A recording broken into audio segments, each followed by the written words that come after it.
Good morning, Indiana. Welcome to Who's Left This Week, the Sunday show for Indiana without all of the both sides bad faith BS. My name is Scott Aaron Rogers. I'm broadcasting from Bloomington, back home in my own home studio after a week out on the West Coast. Lovely out there. I know where I'm escaping to if things get too heavy here. But in the meantime, there's a lot going on this week across Indiana and beyond, and I've got a great panel of guests here to discuss it with me this morning. First, let us welcome Mr. Derrick Holder. How are you this morning, sir? Great. Thanks for having me on. Love to have you. Derrick here ran for Congress in Indiana's 4th Congressional District last year, doing some consulting now, trying to help out first-time candidates. Very important work, and I thank you for it, sir. Thank you. First timer to the Who's Left universe here, Carlie Dunn. Welcome. Thank you. Thank you for having me. I really love what you're doing, pointing out corruption, especially in law enforcement up in LaPorte County. Personal to me, I am from Michigan City originally, still have a lot of friends back there. And I always like to know what's going on, even when it's not the best stuff going on, still important to know. So thank you for what you're doing. Thank you. Also, welcoming back to the Who's Left stage for first time in a long time. Glad we're getting a chance to rectify that. Josh Lowry, chair of the Hamilton County Democratic Party. Welcome, sir. Thank you. Glad to be on here. Hey, you're doing a podcast of your own now these days, I see. I am. You inspired me. I thought we needed, actually, in all seriousness, I think we need more, and I think there have been a lot of people doing this already, but Indiana-specific content. And so I just kind of wanted to make sure to do my part. It's important because the zone is so flooded with right-wing slop that it's important to get the truth out there and try and push back, get that into the information stream, into the algorithm. So let's start today. We're going to talk about some national stories first, and there's a lot of big stuff going on. We're going to start with the Supreme Court this week. Man, I wish we had an attorney here to talk about this. Oh, hey, we do. So let's begin. On Monday, the Supreme Court lifted a lower court order that prevented the Trump administration from deporting migrants to countries that are not their places of origin without first giving them the chance to raise fears of torture, persecution, or death. I am quoting from CBS News here.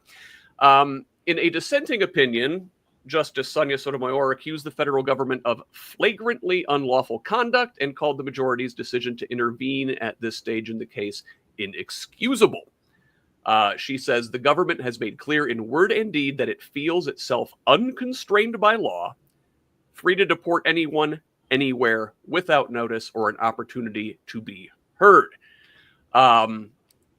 As part of Trump's immigration agenda and plans for mass deportations, his administration has approached nations like Costa Rica, Panama, and Rwanda about accepting immigrants who are not their citizens. The administration has also already detained countless Venezuelan migrants in El Salvador. We've seen the pictures from there. A 60 Minutes investigation found the vast majority of these folks have no criminal records. Additionally, there were groups of migrants from Laos, Vietnam, and the Philippines who were being prepared to be deported to Libya and Saudi Arabia. The Supreme Court has just said this stuff is okay. Josh, let's start with you. This is in your wheelhouse. What do you think about all this? It's crazy. That's like just from the perspective of a human looking at this, that we're sending, like, the idea of a deportation is that you send someone back to where they came from, and we're sending people to just random places. But this is one of a whole string, and I know we're going to talk about some more, but a whole string of cases by this Supreme Court that has been absurdly deferential to the president. And I don't think any of these one decisions can be taken by itself. There is this idea among this the 6 conservative justices on the Supreme Court that what the president says goes, and there should be minimal, if any, oversight. And I don't know. That's crazy to me, because the whole thing I was always taught in law school about this whole Federalist Society was that they wanted less government, and yet the Supreme Court keeps giving the president more power. And I think it's hard to take away from anything other than 3 of them were appointed by Trump, and the others appreciate that Trump gave them the conservative majority they've always wanted to overturn Roe versus Wade. So now they're going to do whatever he asks, basically. Yeah, this seems like I remember them talking about the unconstrained unitary executive during the Bush administration, right? They were pushing toward that then. Roberts and Alito and Clarence Thomas, they've always been on board with this. But with the 3 Trump appointees, yeah, they're completely unrestrained in giving the executive whatever he wants. And you said the Federalist Society, they want a smaller government. It looks like they just want government to be one person, and it's the king, and he can say whatever goes. But they only want. Real quick, I just want to point out they only want the government to be one person if it's a Republican in charge. Ah, right. That's very key to their rulings. Yeah, Derrick, thoughts? Forgot where the mute button was. It's scary at this point in time to, give that much power to one person, and for them to just unilaterally go, you, and you are illegal, please go. Not even a please, it's just go. And to be sent to Libya, like, right? Okay, it's a failed state. Yeah, it's ridiculous. I know 2 Marines that I served with actually got deported down to Venezuela. They were citizens. They earned their citizenship and they were deported. It's like they're just picking up everybody. And it's tearing families apart, and they're not caring whatsoever. I'm interested to know how that. I mean, we've heard stories of them deporting citizens. We've heard, including children with cancer. Mm-hmm. We've heard stories of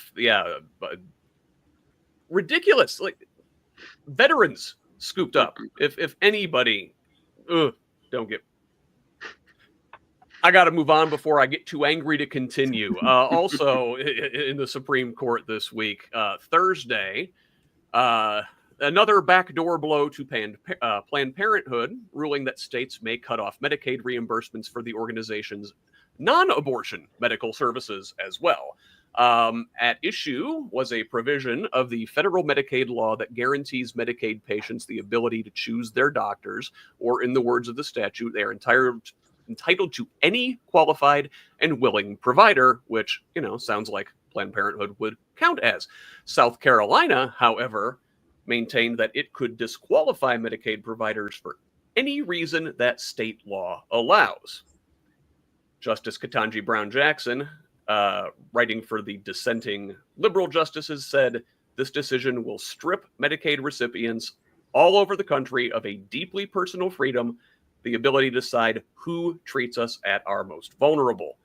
The Planned Parenthood CEO, Alexis McGill Johnson, in an interview with NPR, said the decision would have widespread ramifications and would allow 17 states to strip Planned Parenthood clinics of the ability to provide non-abortion medical services to rural and low-income people. It's not abortion. It's not about abortion. They hate Planned Parenthood in its entirety. Right. These are undeniably tough days for Planned Parenthood. This article from NPR goes on to say, which also faces the possibility that the Republican Congress will soon cut off all its Medicaid funding in every state in the country. Carlie, you're a woman. How does that make you feel? I think I might have an unpopular opinion about this situation because for me, I think organizations should be preparing for any administration. So if they didn't see this coming, that would be a failure on their part, I think. And I know that's a harsh criticism, but I do think if I was in an organization and I want to provide the best quality of services to my population that I'm serving, I would prepare for anything. And they have been a target for years, and they knew that they were going to be a target under this administration. So, and this is a messaging problem as well, and an educational marketing problem, because I think if we're advocating for, the right to choose, then why are we focused on Planned Parenthood's just being an abortion clinic? I think we should be educating people that they are more than just that. And I think that's what the focus was on for Planned Parenthood, and there's a stigmatization around them. So I think that could have been prevented by, if we as Democrats were educating the voters more about in the public about what else they do.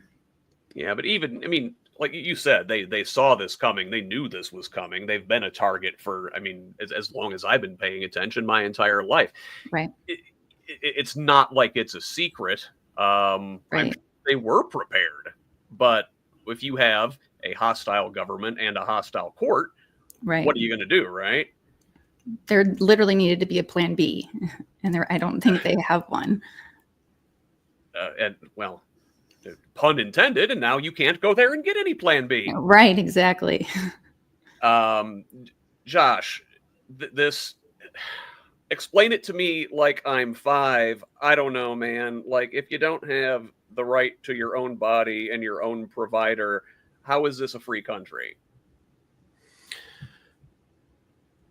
It's a free country for me, for a straight white male. Like I hate, honestly, I think this has been one of the things that's been really hard for me to articulate, right? Because as an attorney, I want to try to give like the legal explanation for things. Yeah. But these decisions and everything are so weaved around the same underlying legal principles that you really can't come up with any other justification other than we want America to be like it used to be in the 1950s or before, right? Like, so this Medicaid decision, the way the Supreme Court got around deciding it, so the state had decided they weren't going to provide funds for Medicaid.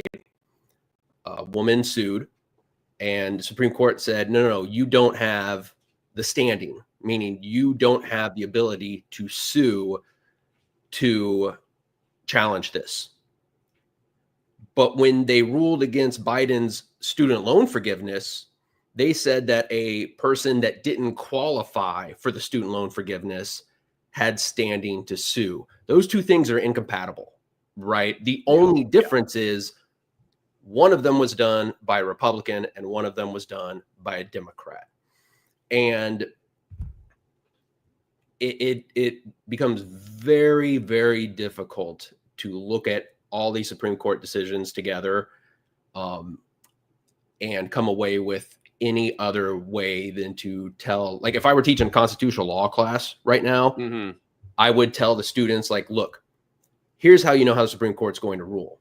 If a Republican is in charge, they'll rule in their favor. If a Democrat's in charge, they'll rule against them. And that's kind of the only underlying thing. This is part of their 50-year-long plan to send us back to the 1950s. And this current Supreme Court's just doing its part.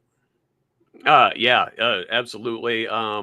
If anybody out there listening wants a good backstory on this, The Lever, that's David Sirota's publication, his website, did a podcast called Master Plan. It was like eight parts or something, really good, that gives a detailed roadmap of how the 50-year plan to take over the Supreme Court and ram through all these extreme policies, how that worked. And there's even a special episode with new Indiana University trustee Jim Bopp one of the architects of that, and a very dangerous individual who we briefly talked about a couple weeks ago here. I'm sure he'll come back up.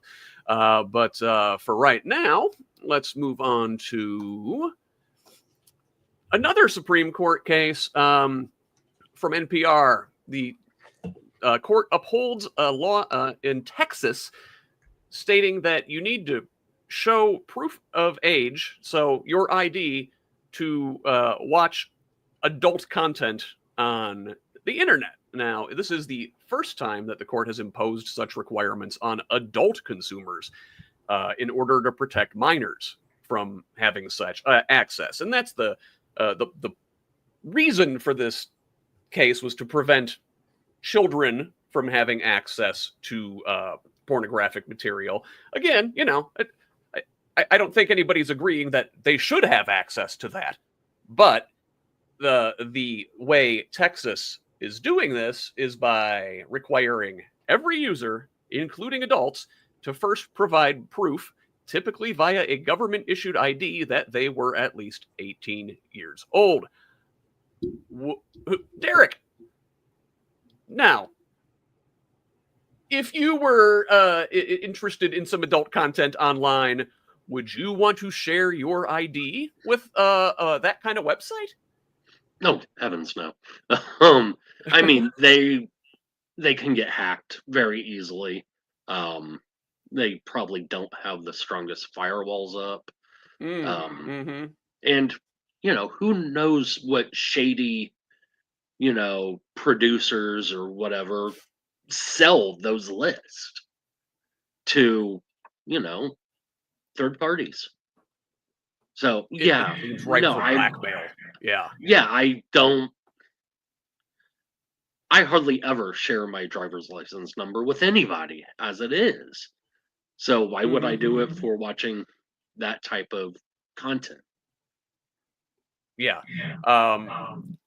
Carlie, now this is the thing that I think is particularly dangerous in this case, is that the statute in Texas, and Indiana has a similar law that was kind of held up in court waiting on this one to be litigated. The statute says that all websites that contain content that is 1/3 or more sexually suggestive in nature or harmful to children, that you have to show your ID to get to that website. Well, who defines harmful to children? And because you see where I'm going with this, they call anything they don't like pornography. Right. There are apps and there are many tools that parents can use that they can put on children's iPads, devices, that they can control what content is coming up on, or so they don't see those imageries or explicit content. So I think my concern is just like, what are they doing with that data? And because I believe it's going to be sold. I mean, another way that they can get another dollar. So I don't understand, like, why is it necessary to have this in place when there are so many tools that parents can use to prevent that from happening? Yeah. It seems to me like a backdoor way to ban whatever they don't like. And, right. and you use expansive definitions of harmful to children to crush anything. I mean, you know, it opens a whole can of worms. But I think the biggest can of worms the Supreme Court opened this week is this birthright citizenship case. The ruling on that came down yesterday, and a great piece on this from Ellie Mistal, writing in The Nation, who says, with the legal sleight of hand so beloved by the Roberts Court, the ruling doesn't actually allow Trump to end birthright citizenship. It just makes it incredibly difficult for courts to stop him from ending birthright citizenship. It's a distinction, but one that's unlikely to make much of a difference if you happen to be born on the Republican side of the tracks. Once you read the fine print, it becomes clear that this decision is a historic 5-alarm catastrophe. Trump versus Casa, that's the name of this case, takes away the ability of lower court judges to issue nationwide injunctions. So that is the actual ruling here. They're not ruling on the merits of this case. They're ruling on the merits of nationwide injunctions. But what it means is lower courts are now limited to issuing rulings that apply only to the litigants who happen to be before them in their local court. Injunctions now must be narrowly tailored to give the active litigants only what they personally need and nothing more. So this means that some courts, districts, and states will still defend the concept of birthright citizenship, red, blue jurisdictions, while others will not. That could mean that whether or not a child born in America on or after June 27th, yesterday, of 2025 is considered a citizen of the United States. It will depend on what state or even what county that child happens to be born in. Josh, is Ellie reading this right? Yes. So this one was particularly insane. I would suggest for everyone out there, whether you're an attorney or not, go read Ketanji Brown Jackson's dissent. It is one of the best written pieces I've ever seen in a Supreme Court case, but also she has taken the tact of she's actually going to say to the average person, here's what's happening, not all boiled down in legalese. But I don't think people understand the extreme effect of this. So right now, if Trump passes some clearly unconstitutional law and I'm affected by it, I could go to my district court, I could sue, and I'd say, this is unconstitutional. That district court, before this decision, could say, hey, that's unconstitutional. I'm banning the injunction, temporarily banning the imposition of this unconstitutional act until the Supreme Court has a chance to rule on it, finally. What the Supreme Court said now is that doesn't apply nationally anymore.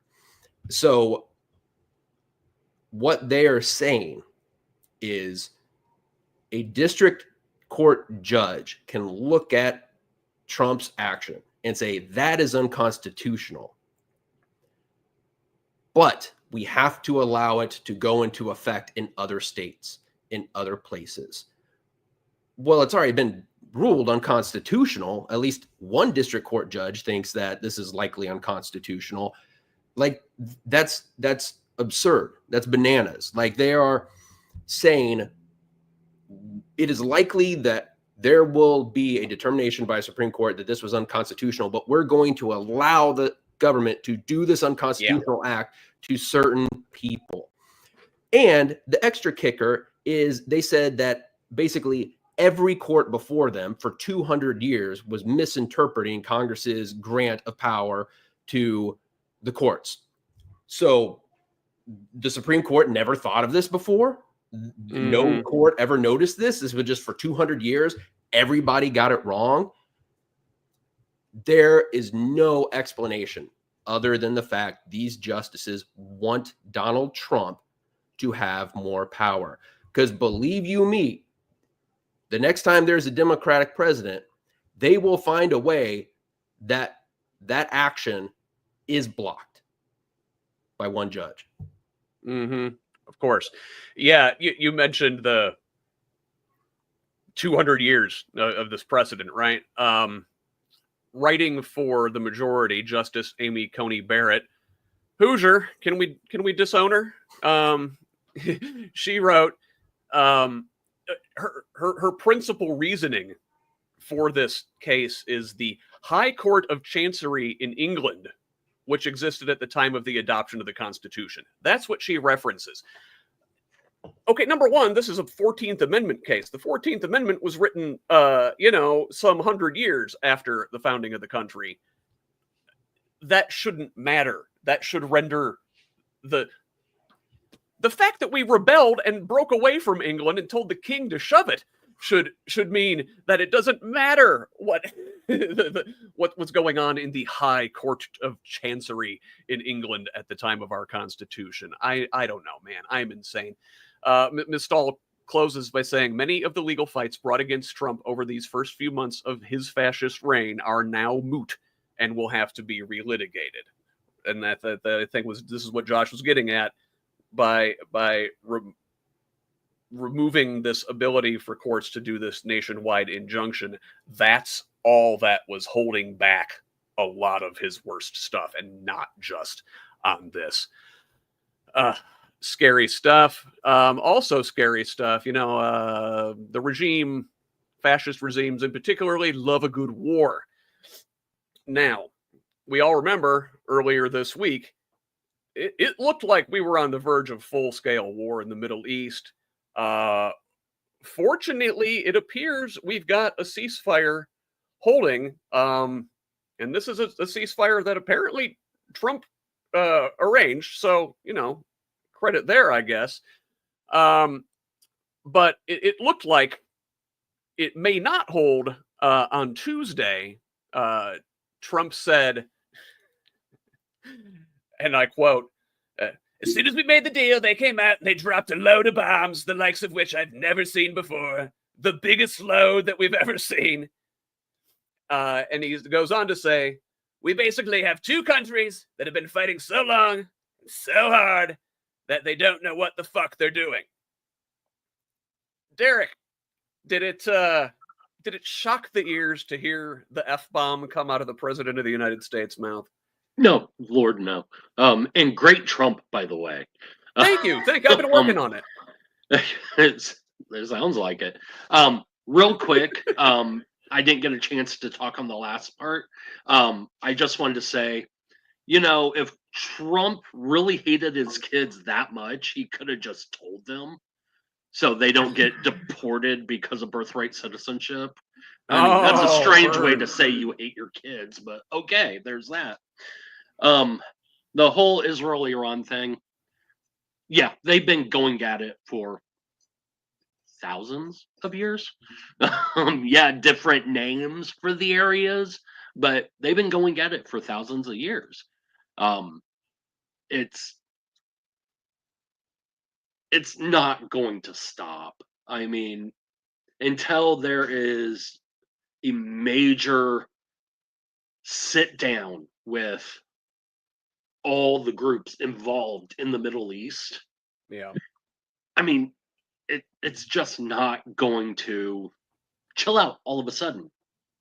I mean, in my mind, when Trump was saying, hey, I gave you a deadline, you had 12 hours, and then Israel launches bombs within an hour, they were within the, letter of the ceasefire. So is Iran. I mean, yeah, it's petty as heck, but I mean, they were within the framework of it, I guess.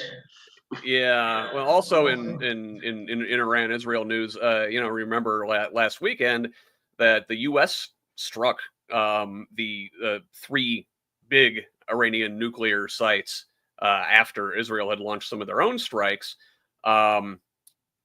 There are conflicting intelligence reports this week. The first one from the Defense Intelligence Agency said the strikes may have only set the nuclear program back a few months, that the enriched uranium stocks were not eliminated and they were likely moved before these strikes occurred.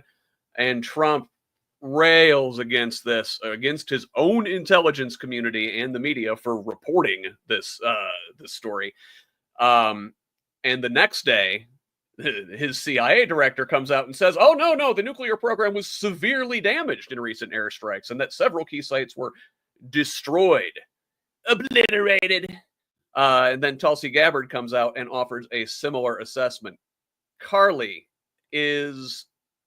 are the CIA and Gabbard making shit up to cover for bad intelligence, or do you think, oh, okay, there's really conflicting reports here? I think that's the issue for me, is the confidence in the intelligence or the information that the public is getting. And I actually talked to a couple war veterans because I wanted to hear their perspective on the issue. And they were all for Iran to be bombed, I'm sorry. And so I think the history is so important because a lot of people don't understand how long this conflict has been going on with Iran and how they have, funded multiple terrorist groups. So I think this caused a lot of fear within, America that there was going to be World War III happening.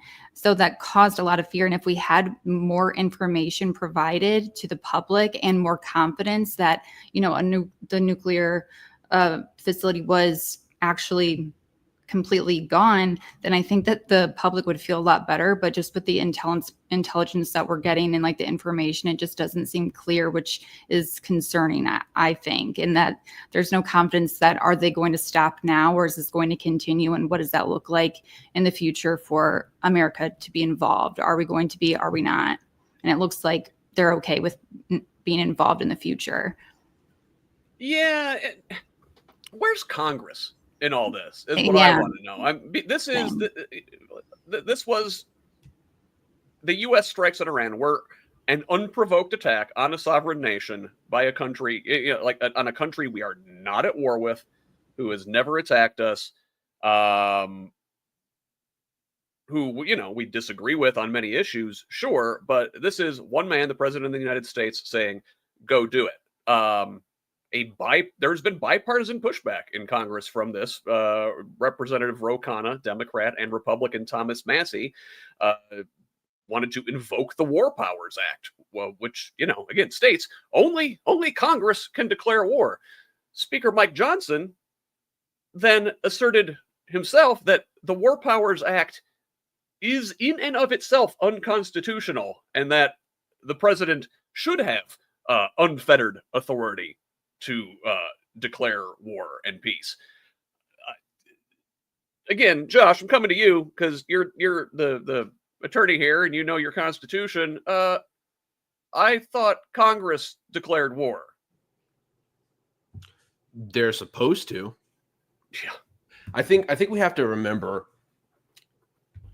when the Constitution was created, the idea that there would be bombing missions that could be decided for the Middle East and, done within hours of the decision, like that stuff never crossed their mind, right?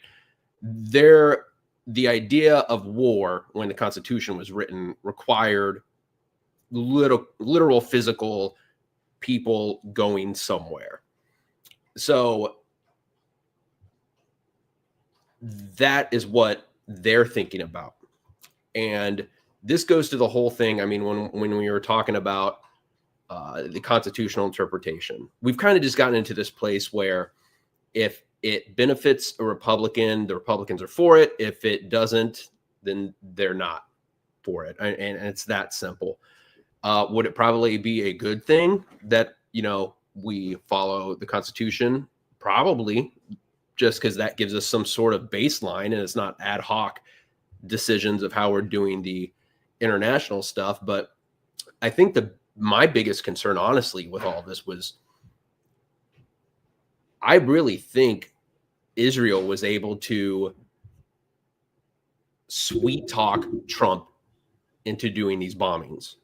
Like, look, hey, we set it up for you, but we need your help. We can't do this on our own. We need the big bad Donald Trump to come save us.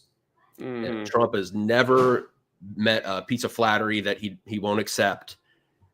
And that's more concerning to me than possibly anything, that we now have precedent where if you flatter the president enough, he will actually drop bombs. Before, it was a lot of grifting, and that's terrible too. Yeah. But now you can literally sweet talk the president of the United States of America into bombing another country.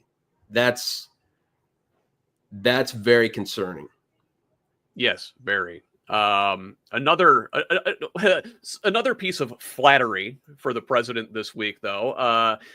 he was in The Hague for a NATO meeting. Hopefully it's not his last trip to The Hague.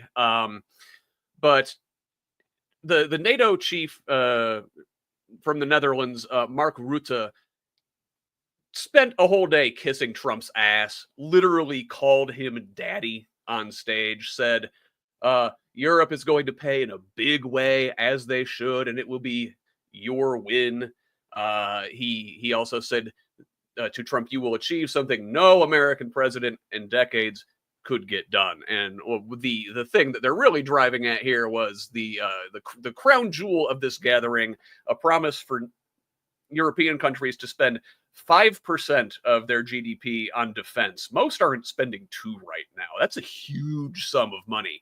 And this was a Trump branded product. He's been pushing for Europe to spend more on defense as long as he's been in the public eye, I think.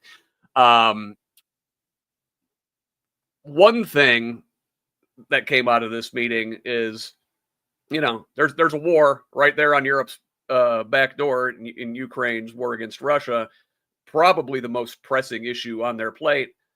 Not really,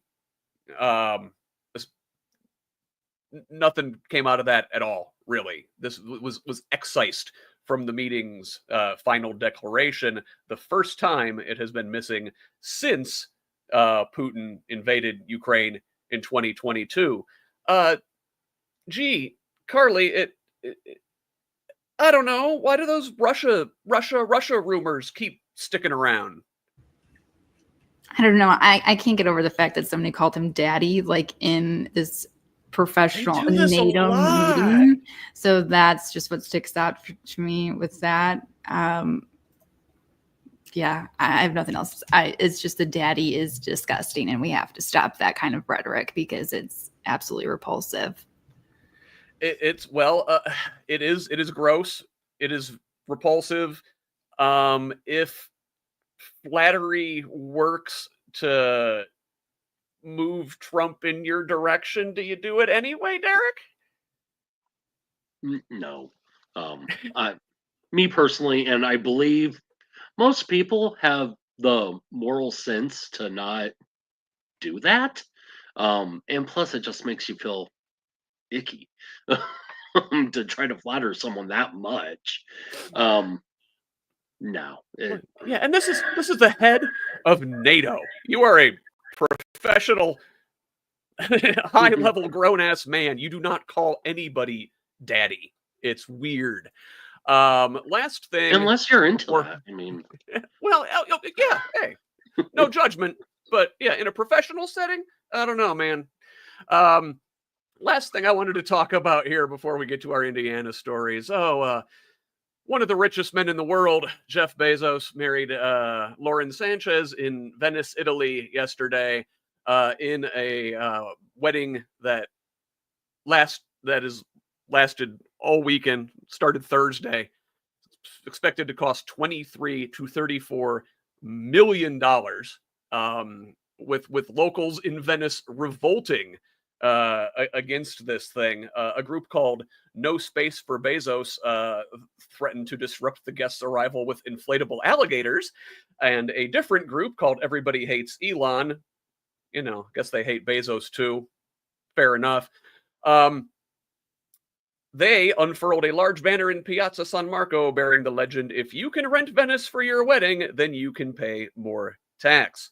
This pressure from locals made Bezos change venues to a less accessible hall outside of the city center, a renovated maritime area on the outer edge of Venice, a 14th century complex known for hosting the Venice Biennial Art Fair, surrounded by water and impossible to reach by land when connecting bridges are raised. Literally castles and drawbridges for the oligarchs. What do you get the couple that has everything like the Bezoses do for their wedding present? I say his and her guillotines. Quick hits. What's everybody getting these guys? Oh, I'm getting them a copy of The Great Gatsby and telling them to read it and realize, hey, we've already seen this. Yep. Derek, what are you getting? What are you getting? The happy couple. Copy of the DVD for Les Mis. There you go. That's a good one. Carlie, what are you picking out from the registry? Well, Gretchen Whitmer was reading this huge binder of like 1,000 stories of individuals who are on Medicaid that are at risk of being cut off. So I would send them that. Love it. Very good answers on the fly, everybody. I appreciate it. Congratulations to the happy couple. Let's move on to our Indiana stories in a segment I like to call Around the Corn. So, first things first. We've been covering this story for quite a while, and we just keep getting new developments all the time. In Indianapolis, we've been following the scandal in the mayor's office. Just quick recap, last July, the Indianapolis Star published an investigation detailing accusations of sexual harassment and assault against Mayor Joe Hogsett's top aide, Thomas Cook, from 3 different women. At this point, we've had multiple city county council persons call for Hogsett's resignation, starting all the way back in last August with Democrat Jesse Brown, who has since been kicked out of the Democratic caucus. There's been a committee formed to investigate this. They hired a big law firm to investigate and present a report, which came out in February. This investigation found out that while Cook violated city policies, the mayor and his administration technically acted in compliance. Well, it turns out there were some things maybe omitted from this report that include creepy behavior by the mayor himself.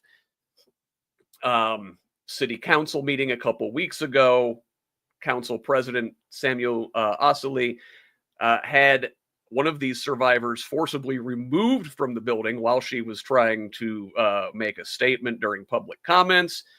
A Democratic strategist was groped during this process. We've had a couple more counselors call for Hogsett's resignation since then. Last week, we talked about the pictured counselor, Krista Carlino, becoming the 3rd Democrat and the 4th counselor overall to call for Hogsett's resignation.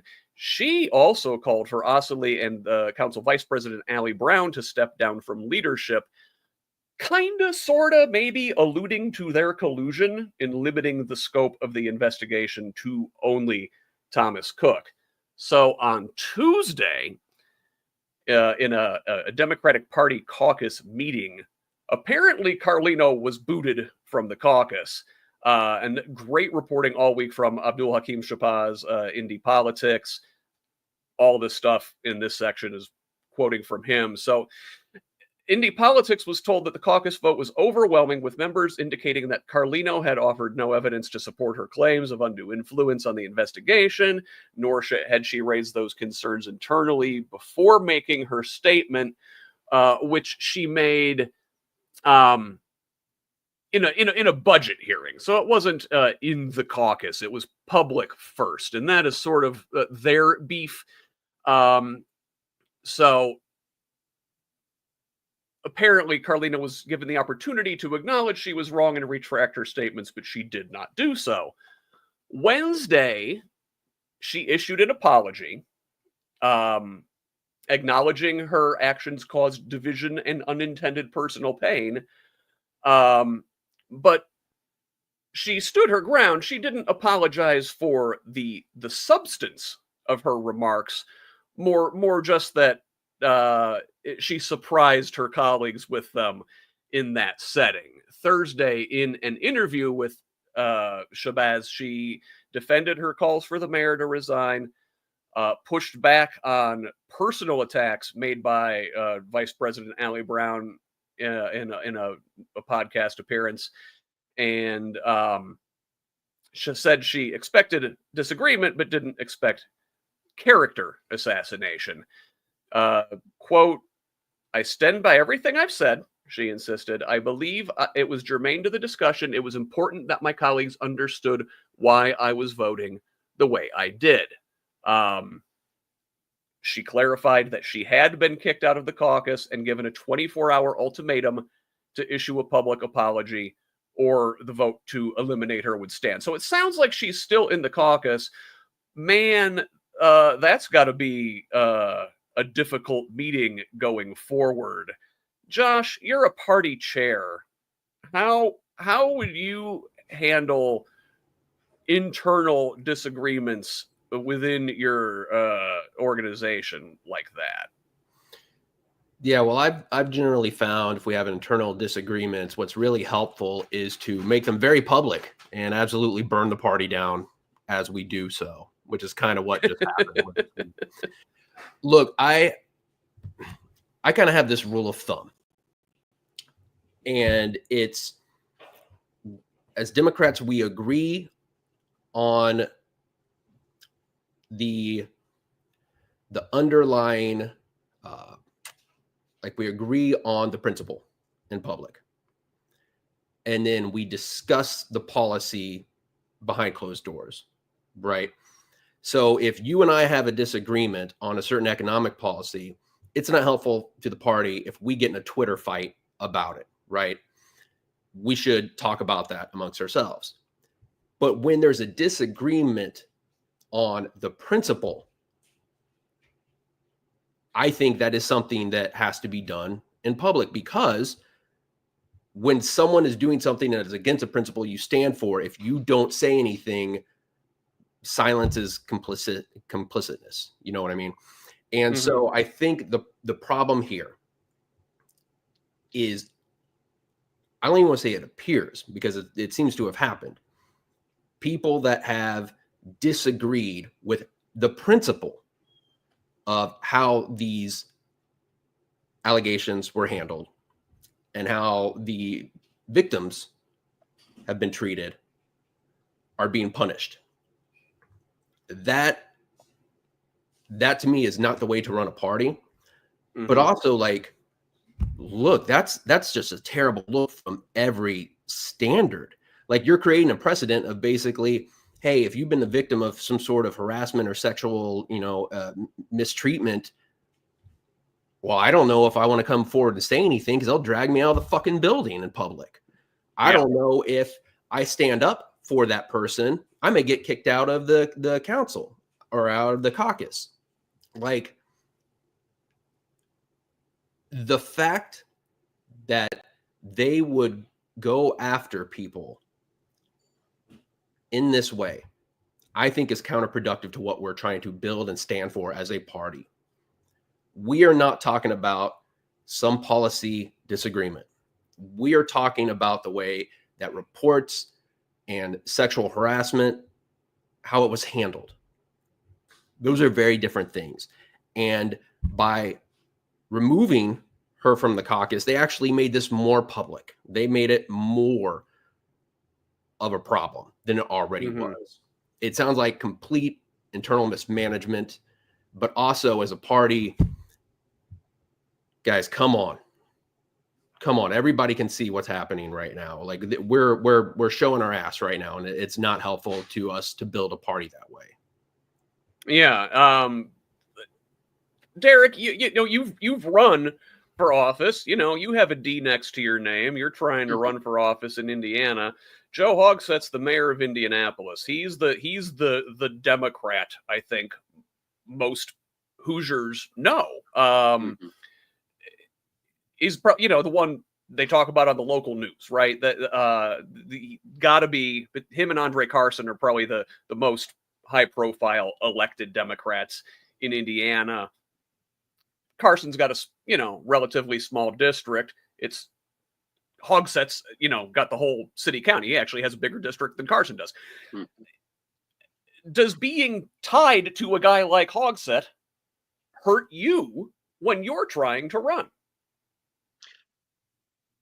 I believe being tied to anyone that's going through any type of allegation is tough to do. But if deep down inside you feel that this person is being wrongfully attacked, then you got to live up to your morals and stick with them. I must admit I don't know too much about the story because I'm down in Morgan County. I'm more worried about, the 4th district. Indianapolis is its own beast type thing. Mhm. But yeah, I mean, it's sad. I was a junior paralegal under Hogsett when he was an attorney, right before he became the federal district attorney. Yeah. I've played golf with the man. Um, he's a great guy. At least he was, 20 years ago. A lot changes in 20 years. So, I mean, I feel bad, but if, you know, you sleep in the bed that you make. So I really want to know more about the mayor's part in all of this. Yeah, it sounds to me like the biggest strike against Hogsett in this whole thing is that he let Cook kind of run wild, under his administration, protected him, kept him employed even well after he knew about these things. Carlie, what do you could Hogsett can he make this go away, or is he gonna have to resign to give the city a new direction? I think he would have to resign to have some progress forward for the whole party, but will he? I doubt it. I've been very critical against the party and their response to what's happening in Indy, and especially the state party and their response, their statement that they didn't even name Hogsett. So I just think if the Democratic Party wants to set a tone for moving forward and how they're going to protect the people who work for them and to advocate for policies. And I mean, these women have gone through, they use their talents, they worked hard for the Democratic Party, and then for them to be just, disregarded and then shoved out of a meeting, that's shameful. That's disgraceful. And for Karen Tallian to have that statement without even Hogsett being named is just, I think she should resign as well, but that's just my personal opinion.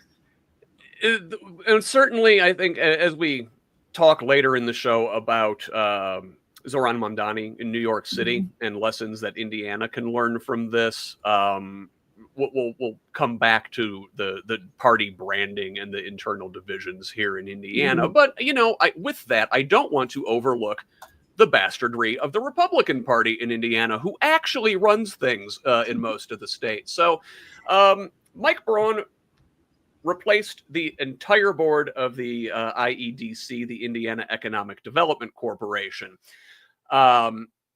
stocking it with campaign donors. So this is a 9-person board, and 5 of the 9 new members appointed by Braun had collectively donated approximately $263,000 to his gubernatorial campaign and an additional $16,000 plus to his previous U.S.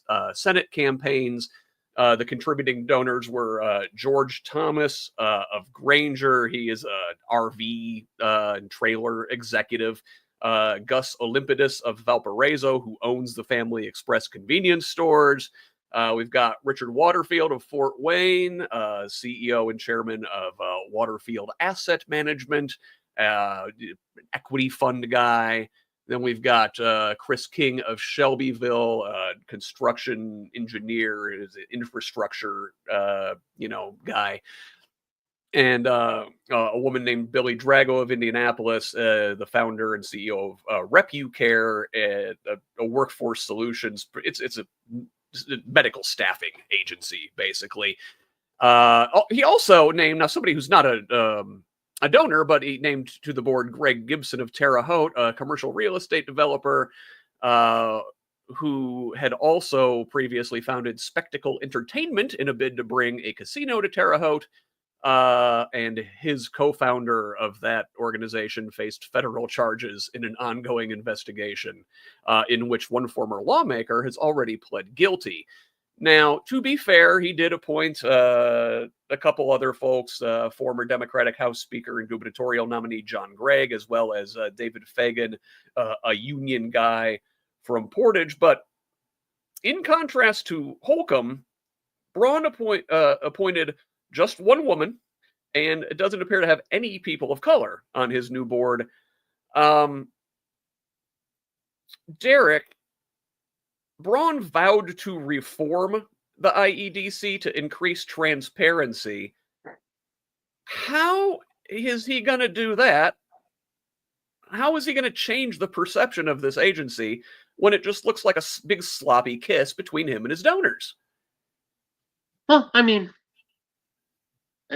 if it brings money into their pockets, that'll be great for them. But yeah, it's cronyism at its best. We've been dealing with that for decades when it comes to Republican Party. It does not surprise me whatsoever. It's not going to be transparent. It's just going to be same-o, same-o. It probably will get worse. It would not surprise me. You know, the Republicans in government like to talk a lot about waste, fraud, and abuse. And we've got some examples of that again this week. So Governor Braun confirmed, and this is from the Fort Wayne Journal-Gazette, confirmed that Indiana spent over $1 million in the last year on lethal injection drugs. Some of which were used and some of which expired on the shelf. So, reporting by the Indiana Capitol Chronicle previous revealed that at least $900,000 was spent by Holcomb's administration to purchase pentobarbital. This execution drug was used in December to carry out the death penalty for convicted killer Joseph Corcoran, and again in May for the execution of Benjamin Ritchie. Now, here's some Braun quotes, and I want you to pay attention to how casually he talks about this like a financial transaction and not like, you know, people's lives. He says, quote, "It was tricky because if you acquired it, then there was some type of glitch. Then you go into the same thing that happened with the Holcomb administration, which bought 3 doses, anticipating more executions. It was a question of when you were going to actually get it and not be stranded with it." He says, "You're dealing with a source of the execution drugs that's very hard to pin down if it's going to be available. It's not like you can get it from several places." Josh, like, we're talking about all this government waste, and they let like $500,000 worth of drugs expire on the shelf, not to mention the fact that death penalty cases take a lot of financial resources as well. Wouldn't it both be the morally correct thing to do and the fiscally correct thing to do to, I don't know, not execute people? You know, that was actually one of the things that I realized. So I started my legal career at the Attorney General's office, not under Todd or Keita. But one of the things that I was surprised and learned was just the financial cost, like not in addition to the moral issue, right? Like the financial cost of executing someone. There's an entire extra set of appeals they get. There's a lot more court procedures. It's the drugs. Like it actually costs the state more money to execute someone than to just keep them, you know, in prison for the rest of their lives. Also, I don't think the death penalty is for no other reason than, you know, trying to get some sort of retribution, because no one is about to commit a crime and says, "Oh, I might get the death penalty instead of life in jail," and decides not to do it. Right. Right. But on top of that, like this whole look, man, the drugs, the IEDC, this all goes back to what we saw with Doge, right? Fraud, waste, and abuse for Republicans is a cover to get rid of things that they don't want the government to do. If they don't like it, they call it fraud. If they don't like it, they call it waste. They call it abuse. If it's something they like, you can throw any amount of money at it, and it doesn't matter. And the voters have not seemed to penalize them for this. I found very interesting listening to interviews and focus groups and all types of things with voters. They don't like this cronyism. They don't like the way that contracts are handed out to friends. They don't like that money's being wasted. It's just not enough to change their vote. If they're going to vote Republican, they don't like that stuff, but it's not going to make them vote for a Democrat. And I think what has happened over the last few years is Republicans like Braun, Republicans like Trump, all of them have realized, oh, this won't cause a voter to not vote for me, so I can do whatever I want. I can use the government to enrich my friends. I can use the government to enrich myself, and the voters will not change their vote. And I think they're just taking full advantage of what they've realized. Yeah. Also in the government waste department, this one's waste and fraud, because the Indiana taxpayers have been on the hook for about $500,000 in legal bills defending this fraud pictured here, Todd Rokita, from the indispensable Indiana Capital Chronicle. Quote, the state paid 4 law firms a combined $491,500 between 2022 and 2025 to represent Rokita in at least 6 separate matters before the Indiana Supreme Court Disciplinary Commission, investigations that the Republican describes as politically motivated and retaliatory. Now, only 2 of these investigations have resulted in formal disciplinary charges, although this is the Attorney General of your state isn't one too many. The ongoing complaints stem from Rokita's nationally televised comments in June of 22 about Indianapolis OBGYN Dr. Caitlin Bernard, who oversaw an abortion for a 10-year-old Ohio girl who had been raped by a family member. Now, State Rep Ed Delaney says, quote, we're paying 4 law firms close to $500,000 so that Todd Rokita can keep his law license and stay in office. That is a campaign expense, not something the public should have to fund, end quote. Now, Rokita, for his part, claims these are politically motivated attacks, saying the commission acted with a deliberate and reckless disregard for the truth. Now, Carlie, you investigate corruption. That's what you talk about on your social media accounts. Yeah. Isn't the Attorney General basically using state funds to cover up for going on like a political crusade? Yeah, and I don't know, corrupt? Is that the word I'm looking for? Yeah, and I hope that, like, Josh said that the constituents are on the hook for the bills, but I mean, are we caring enough to vote differently to make sure that this isn't going to happen?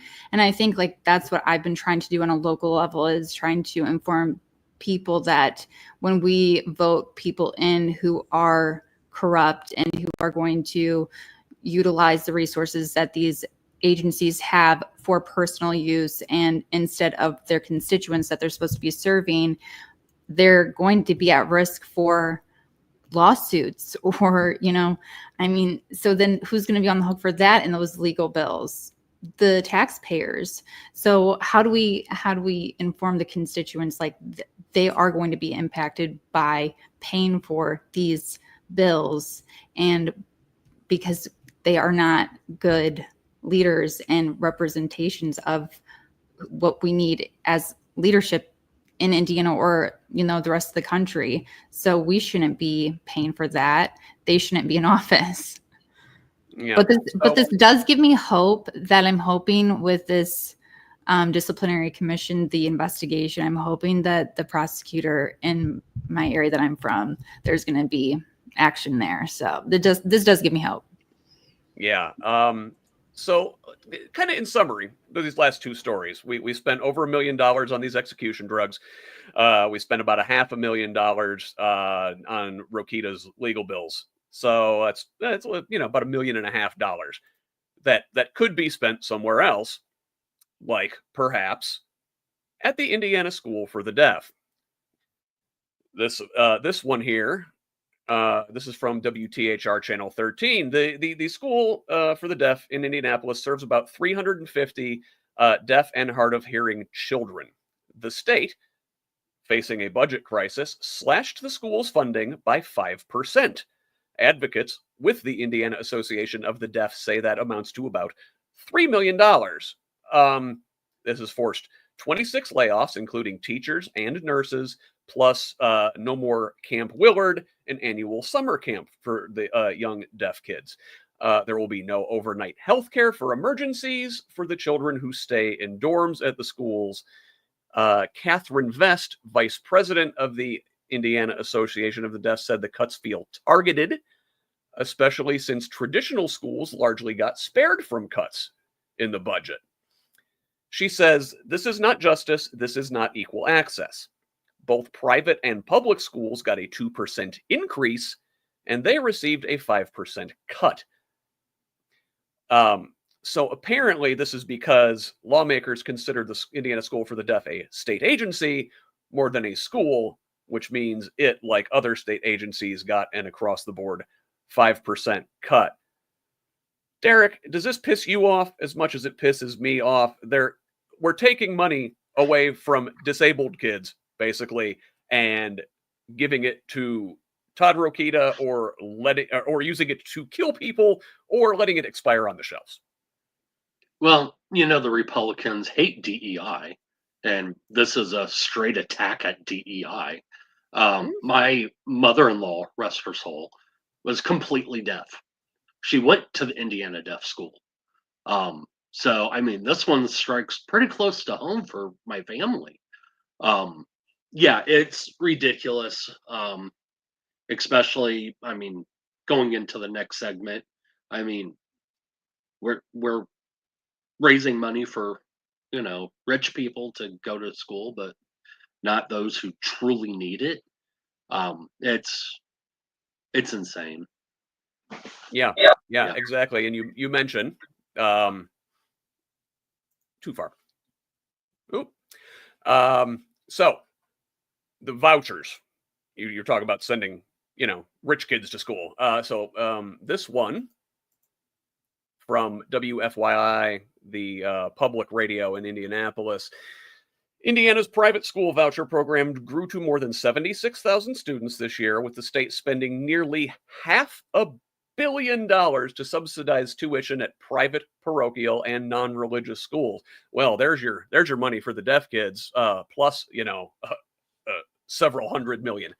The IDOE annual scholarship report shows the program's growth has slowed compared to a recent surge after the eligibility was broadly expanded.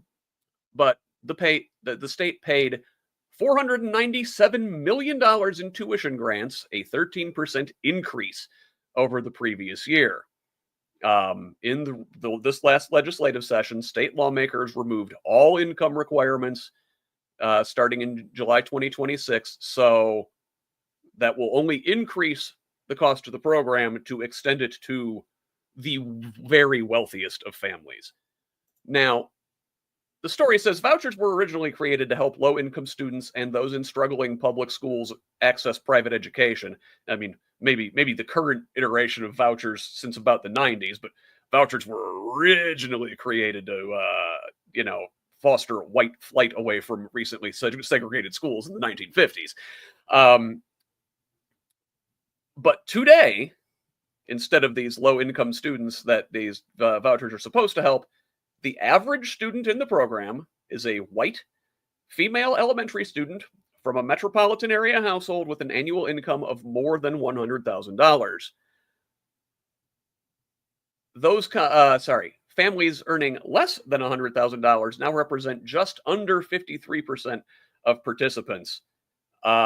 So, Josh, tell me if I get this right. It sounds like we're taking money away from kids in the cities, especially kids in rural areas who don't have access to these other kind of schools, and we're giving it to the wealthiest families, and it's costing the state $500 million. Make it make sense. We are defunding our public schools to subsidize private companies. We have to remember there are two actual goals, I think. One is for the state to find a way to subsidize the education they want, right? They want there to be religious schools that are funded by the taxpayer dollar. You couldn't do that directly, so they use vouchers to get around that.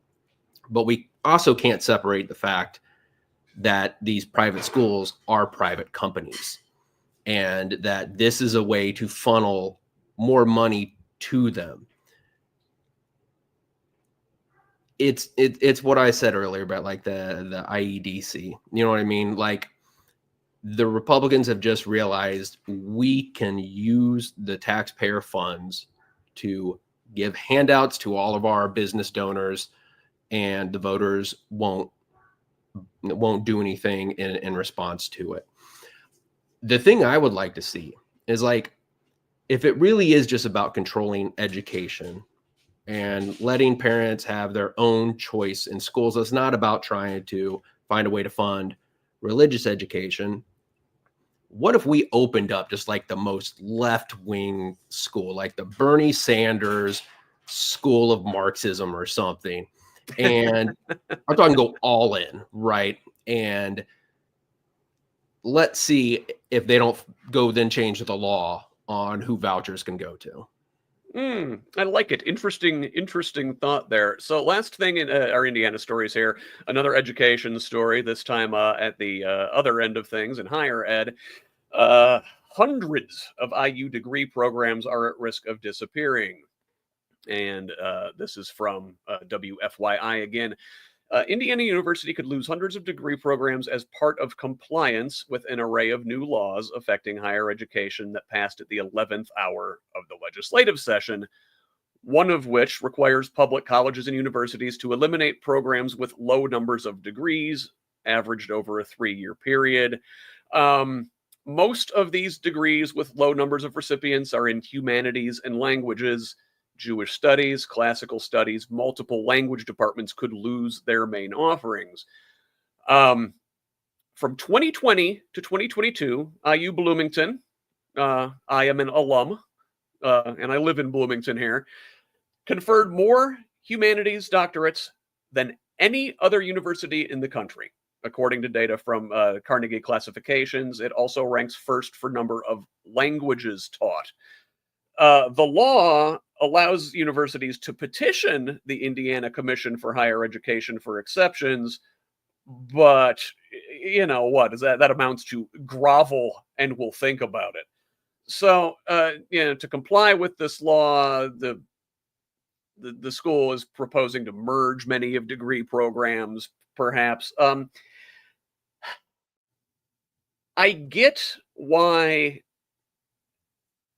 they want to maybe focus on certain STEM programs and such, maybe stuff that's more, quote unquote, employable for the economy of tomorrow, or whatnot. But number one, that's what Purdue's for. That's your STEM school. Number two, like, what happened to just learning for learning's sake? It feels like Republicans do not value that whatsoever. Foreign languages are woke now, apparently. We're running a little long, so I'm going to move on and not spend a bunch of time commenting on this. I did just want to point it out. Just more attacks on education at all levels from the Republicans here in Indiana. But our one big thing this week in New York, Zoran Mamdani, a 33-year-old Democratic socialist, won the Democratic primary for mayor of New York. Now, all the final numbers aren't quite in. They do use ranked choice voting there, but it's a quite a big upset as mainstream Democrats were backing former Governor Andrew Cuomo. This is the big story of the week. The news is all over this thing. What does it mean for Democrats? What does it mean for New York? Can Democrats nationwide learn anything from it? And, for our purposes, can us folks here in Indiana learn anything from it? Now, I want to start with the Republican reaction because it is as unhinged as you would expect. Donald Trump called him a, quote, 100% communist lunatic, writing on his Truth Social site, "We've had radical lefties before, but this is getting a little ridiculous." Laura Loomer posted on X that there will be another 9/11 in New York City under Mamdani's leadership. And Stephen Miller, Trump's whisperer and immigration hardliner, says, quote, "New York City is the clearest warning yet of what happens to a society when it fails to control migration." What is the most unhinged thing you've seen from Republicans this week about Mamdani? Carlie, I haven't heard from you in a minute. I think you had listed that somebody had said that he needed to get deported, and I think it's just the racist rhetoric is disturbing, and I think they're just honestly they're scared because they saw the outcome, and now they're they get so defensive when they're intimidated by his success. So I'm all for it, but I just really wish the racism rhetoric would be eliminated from their agenda, but I don't see that happening anytime soon.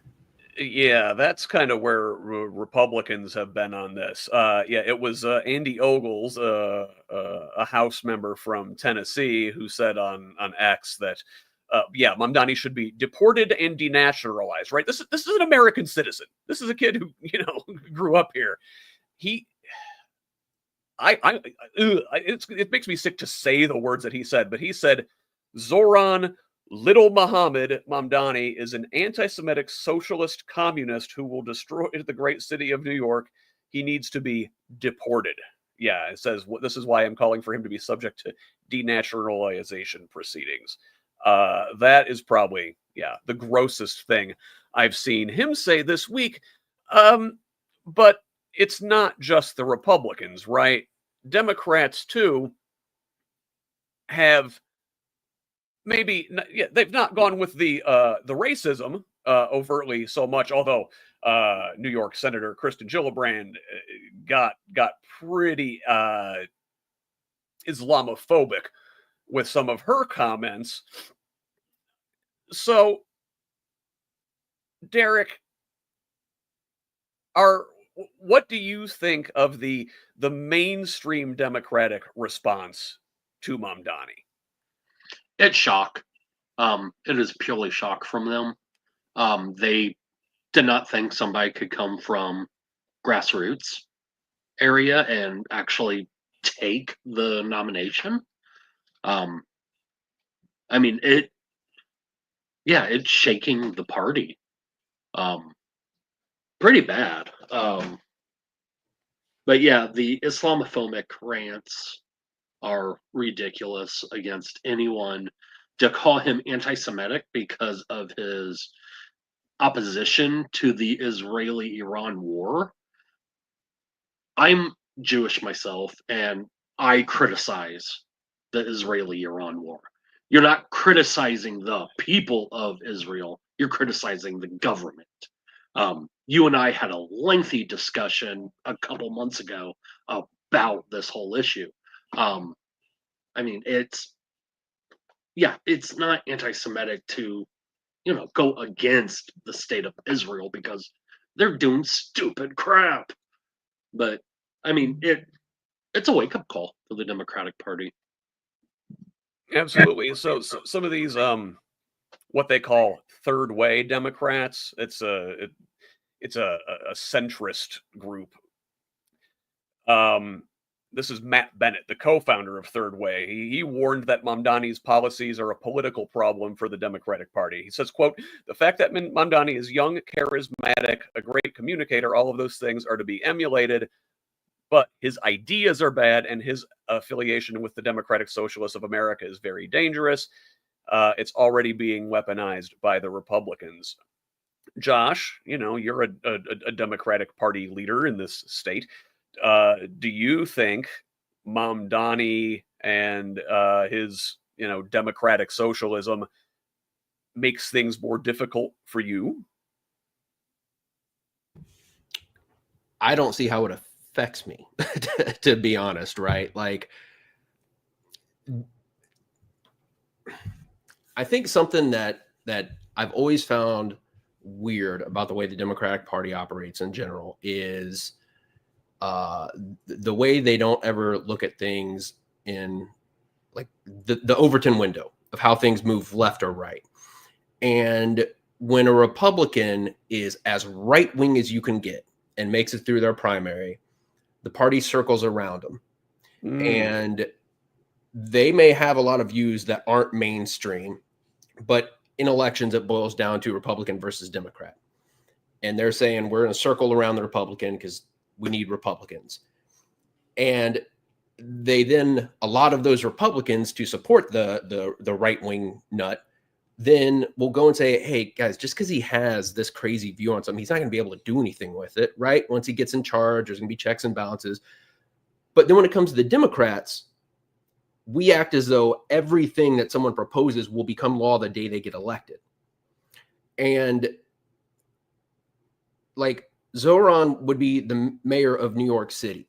He is not the president of the country who has been given unlimited power by the Supreme Court. Like, you need, in a healthy party, in a healthy system, people to pull on both sides.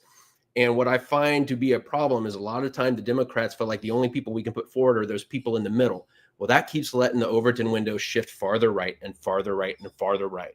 And there's never anyone pulling it back to the left. And for some reason, one of the most common things I hear is Democrats say, well, but here's the problem with Zoran. That wouldn't work in Wisconsin. It doesn't have to work in Wisconsin. He's running for the mayor of New York City. So why they're coming out and attacking somebody that's a part of our party when what we should do is, okay, the voters in New York City decided who their mayoral candidate's going to be. Now you rally around them. But we don't have that same desire, I don't know, to push the party forward, to win races.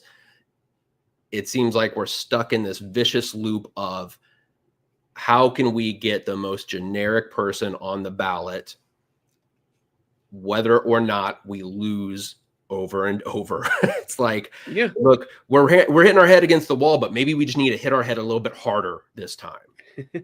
It's a poor negotiating tactic, right? Like, you don't negotiate from the center. You don't negotiate from where you're going to wind up. You start, ask for the moon. And I think that's, good. The Republicans do it. They, mass deportation now, right? And then they do it. But, we can't talk about the big, bold things we want to do.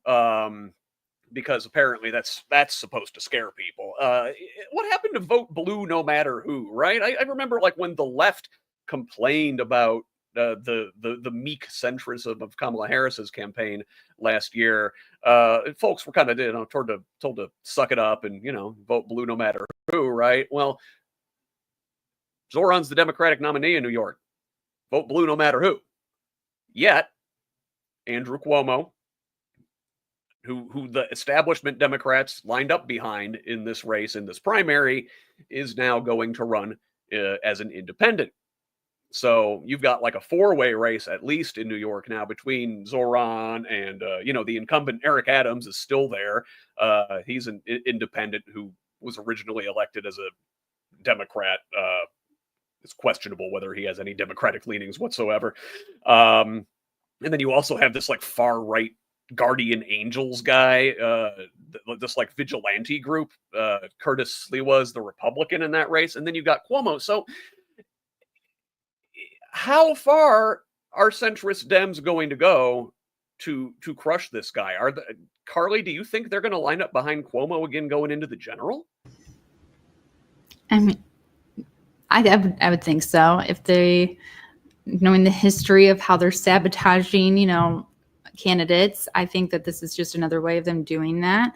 But if they really are about a democratic or democracy, then why wouldn't they be listening to the people? The people spoke. They want Mamdani. So why wouldn't they just go with what the people want and then support the candidate that the people want? And Cuomo, I mean, if I were him, I'd be like, okay, like I'm going to go sit down, retire, whatever he wants to do next. But just, take the L and go, And just such a toxic guy also. Exactly. And this is where I want to tie this back to Indiana. We're talking about these like establishment figures like Cuomo, and then you look at Indianapolis like Joe Hogsett, who is like an extremely poor man's Andrew Cuomo.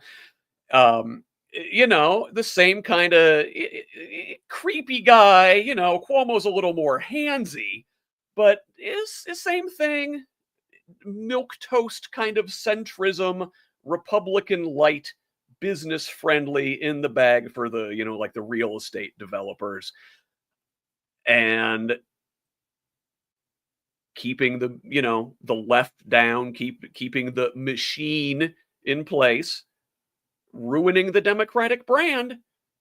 You see, when you have youth and dynamism and big ideas, how enticing that can be to the people. And I don't think that the people of New York and the people of Indiana are terribly different when it comes down to it in the long run. I think I think everybody kind of wants the same things in life. We want clean air and water. We want somewhere to live. We want to be able to afford to live. We want a good paying job. That doesn't matter if you're in New York, Indianapolis, or like, Batesville or somewhere.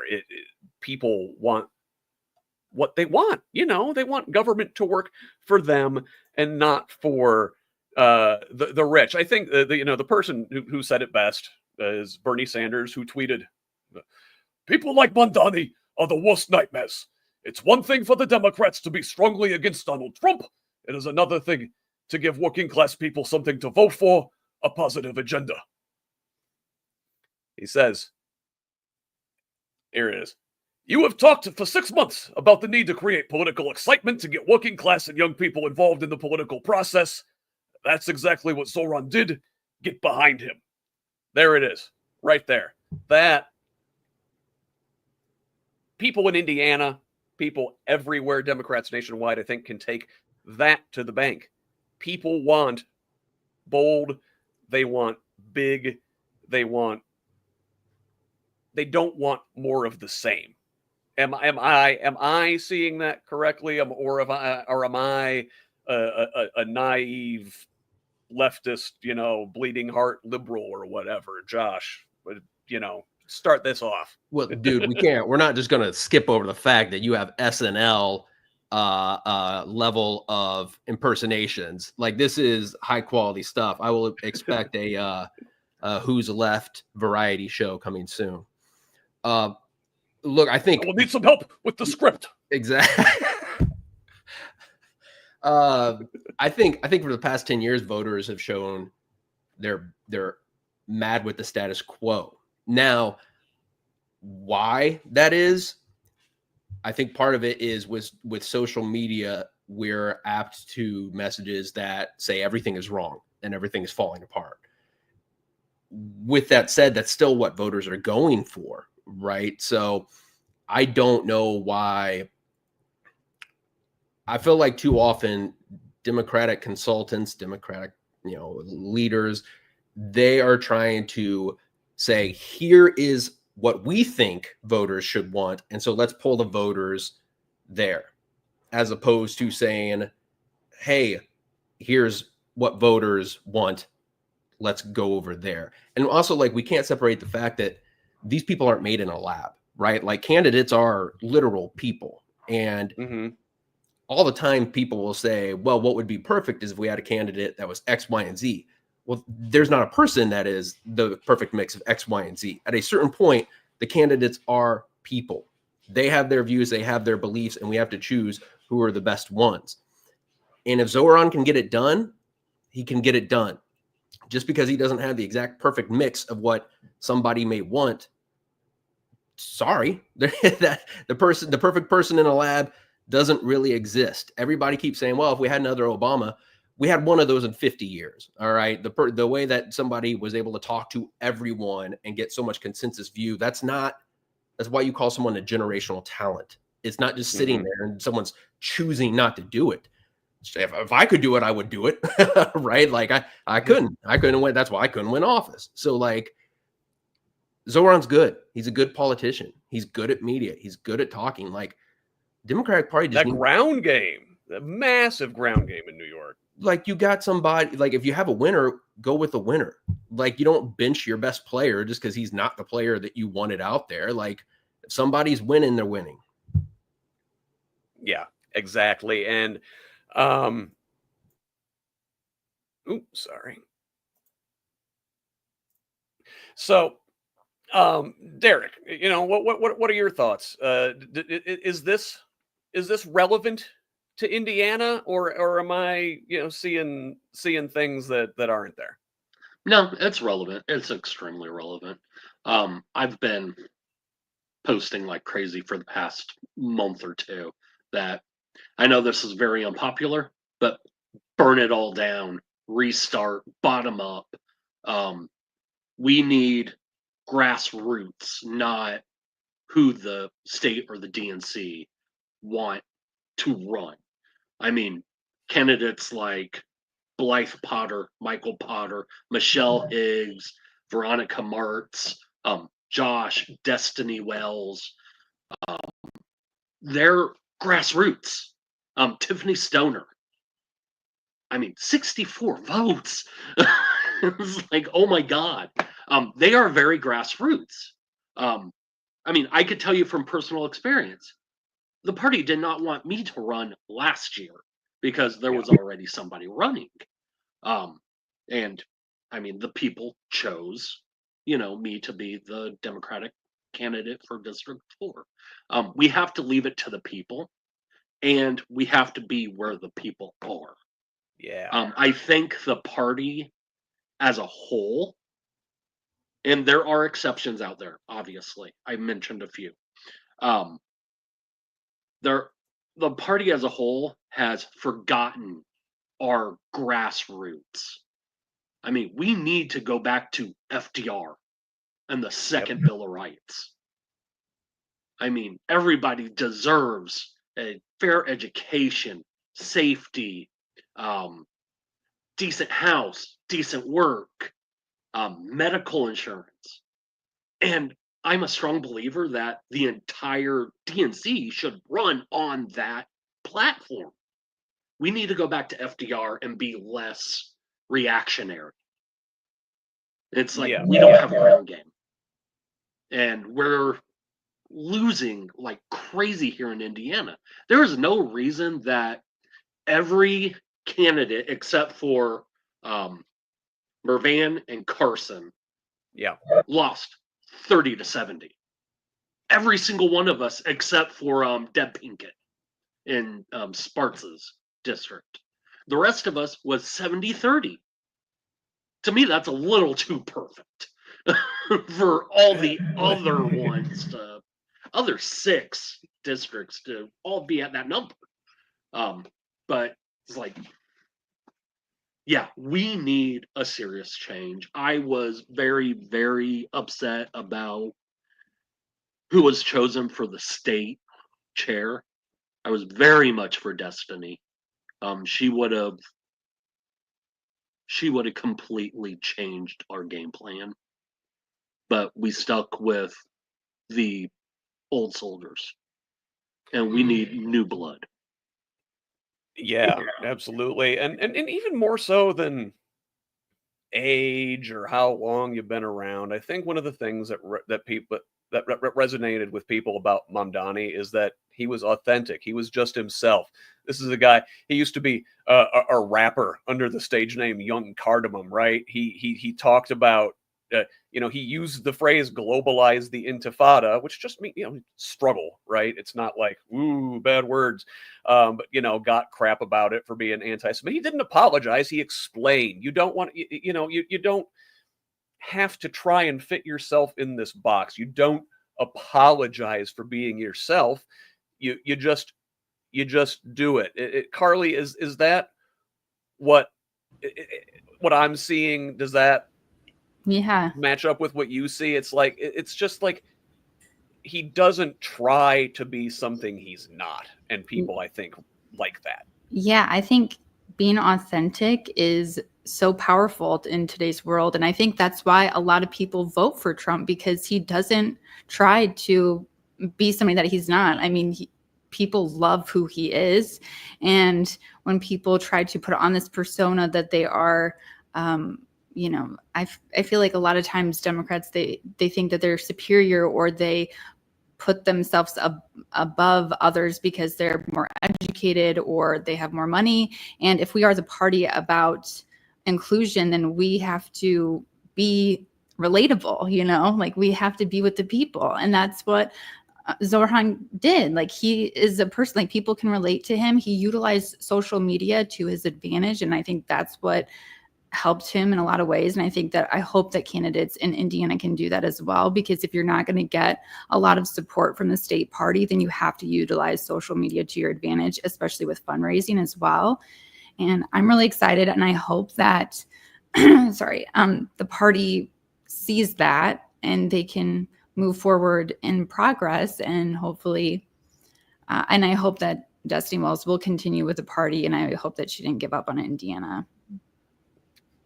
All right. Well, thank you, Carlie. That's where we're going to have to leave this thing today. I want to thank you all for being here and give you a chance to tell the folks where they can find you. Josh, where can the good people listen to that podcast and find out more information about you? Yeah, so On Trial with Josh Lowry, you can find it YouTube, Spotify, Apple, anywhere podcasts are available. And I just real quick have to toss in one thing, because I don't think this is actually getting talked about on social media at all. And I know this is going to be counter to everything that we all hear and see on TikTok. When we're talking about the party, those are still people, just like I was saying earlier with candidates, right? I think most people would look at the way that I do things and say that's a little bit different. That's more grassroots. That's going to the base. I'm the chair of the Hamilton County Democratic Party, and I could tell you the state party chair, Karen Tallien, has been nothing but supportive. I think a lot of times that we listen to a lot of the voices that do say everything you're doing is wrong. You got to do this, X, Y, and Z. But then those people don't always get involved. Like, I'm going to say the honest part. I have a ton of people that always tell me everything I'm doing wrong and what candidates should do, but they don't run for office. They don't get involved in the party. And I understand, like, I would not include Destiny there because obviously she ran to be the state chair, right? But I think there's more people within the party that are willing to let us to try to do different stuff. There just hasn't always been somebody that's willing to take the job and then try to do something different. So I could tell you from being with inside, so far I've not gotten any pushback on the way that I'm trying to do things. So I think voters should have some optimism that when somebody comes along that wants to do things differently, I do think Indiana might be more open to it. But we also can't just think that, hey, if all of a sudden somebody ran to the left, everything's going to be solved. We still have to be able to support that person. And also, we can't ignore the fact that the real reason we're losing so bad in Indiana is not because the party was run poorly. It's because 50 years of right-wing media has created an idea in voters that you can't support Democrats. That's not going to suddenly be fixed just because we have a more progressive candidate. We have to take on the right-wing media. We have to keep building the party. Could we do things better? Of course. But I think it's a little too simplistic to just say, hey, if Zoran was here, everything would be fixed. Everybody's listening to this. Get involved somehow. Find a way to do your part and do your part. Thank you, Josh. Well said. Derrick, where can folks get a hold of you?